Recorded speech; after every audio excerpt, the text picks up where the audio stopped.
You ever notice how a flight can change the whole trajectory of your life?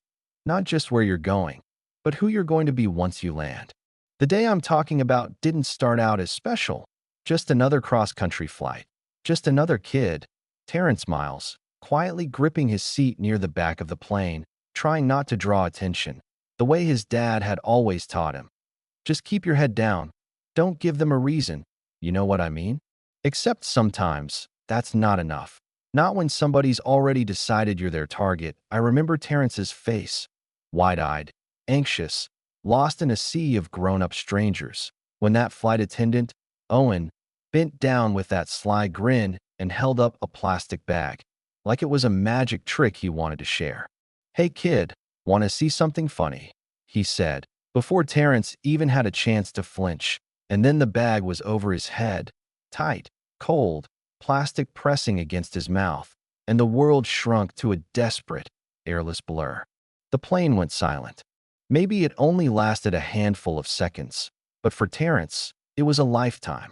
Not a single adult moved. Some folks hid behind newspapers. Others stared right through him, pretending not to see.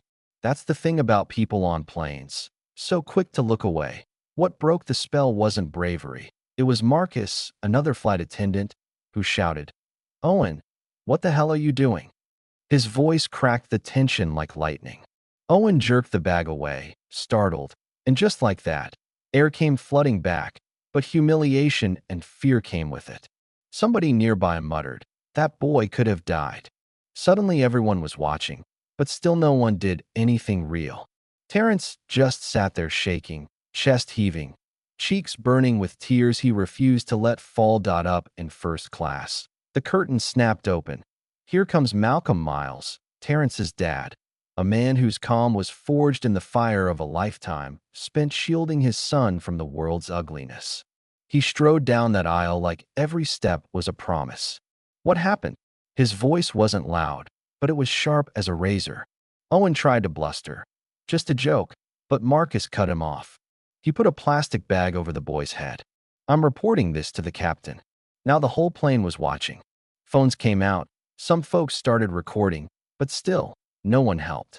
Terrence just stared at his knees, wishing he could vanish, while Malcolm knelt beside him, steady hands on his shoulders. "Are you with me, son?" Terrence nodded, but his voice was barely there.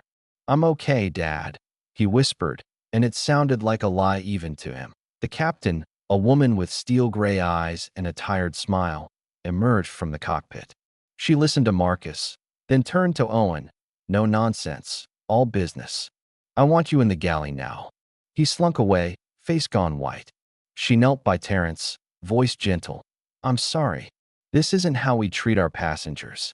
She stood, facing the cabin. There will be consequences. But for Terrence, the damage was already done. That plastic smell clung to him.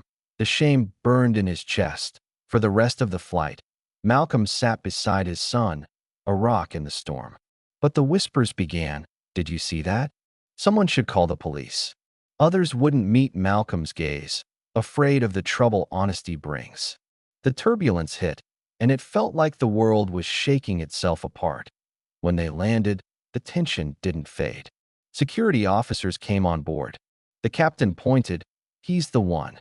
Owen was escorted off, head down. As Terrence stepped into the terminal, cameras flashed, reporters barked questions. Malcolm's voice was clear and proud. "No child should be treated this way. Not mine, not anyone's. We want accountability." The story went viral. Of course, clips from phones, headlines screaming, comments flooding in. Some angry, some racist, most just hungry for drama. At school, Terrence became a symbol, which is just another way of saying he lost his privacy. Some classmates avoided him, others offered sympathy that felt empty. His best friend, Jordan, sat down at lunch, voice low. "Man, are you okay?" Terrence shrugged. "Feels like I'm invisible, but everyone's looking at me." Jordan just nodded. "You didn't do anything wrong. Don't let them win." At home, Malcolm tried to reach him. "You don't have to be strong for me," he said over dinner. But Terrence finally broke down, voice trembling. "Dad, why me? Was it because I was alone, or because I looked different?" Malcolm's reply was soft but steady. Sometimes people see strength as a threat, or maybe they just see what they want. But you are more than they see, son. You're more than what happened. Investigators got involved, FBI, lawyers, company execs. Malcolm pushed for answers, wouldn't settle for platitudes. This wasn't just a mistake, he told the airline's board. It's a pattern. Your crew keeps records. I want change. At first, the suits pushed back, all tight smiles and empty apologies. But as evidence mounted, hidden files, other complaints, proof that vulnerable kids had been targeted before, they started to sweat. That's where the twist comes in. Turns out, Marcus, the attendant who called Owen out, had quietly been documenting abuses, collecting evidence in secret, afraid to lose his job but too decent to stay silent. His testimony tipped the scales. The airline had no choice but to admit failure. In the meantime, Terrence found himself retelling the story. Interviews, counselors, advocacy meetings. At first, his voice shook, but the more he spoke, the more he realized it wasn't just about him. He was speaking for every kid who'd been made to feel small.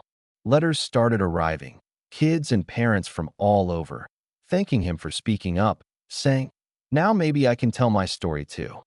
Every letter was a spark in the dark. The company rolled out new policies, the Miles Initiative, cameras on every flight, strict supervision for unaccompanied minors, staff retraining, zero tolerance for abuse. At the launch event, they asked Terrence to speak. He stood on stage, hands shaking but voice clear. What happened to me wasn't just a prank. It was a warning, but we turned it into a new beginning. Kids shouldn't have to be brave just to fly home. Owen was fired, pending charges. Marcus kept his job, but with a new sense of purpose. Justice wasn't just about punishment. It was prevention, a promise that what happened to Terrence wouldn't happen again. But, change never comes easy. Hateful messages still found their way into Malcolm's inbox. People said, "Should have kept quiet. Some things are better left alone." But Malcolm refused to listen. He poured himself into the fight for safer skies, for every child whose story never made the news. Terrence, for his part, started living again.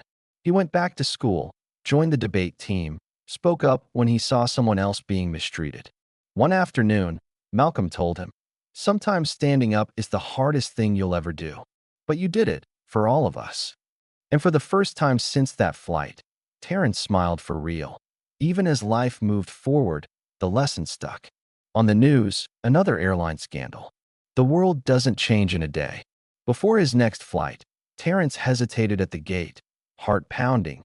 But this time when he boarded, the flight attendant greeted him with a gentle smile, handed him a snack, and treated him like any other kid.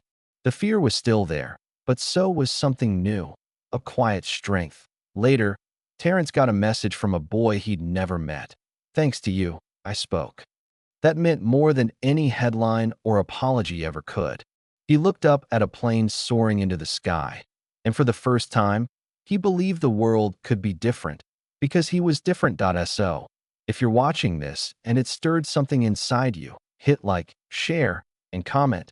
Tell me, where do you draw the line between looking away and standing up? What does justice look like? Not just for you, but for everyone whose voice has been silenced. Because maybe the real journey isn't just getting home safe. It's making sure no one ever has to ride that storm alone.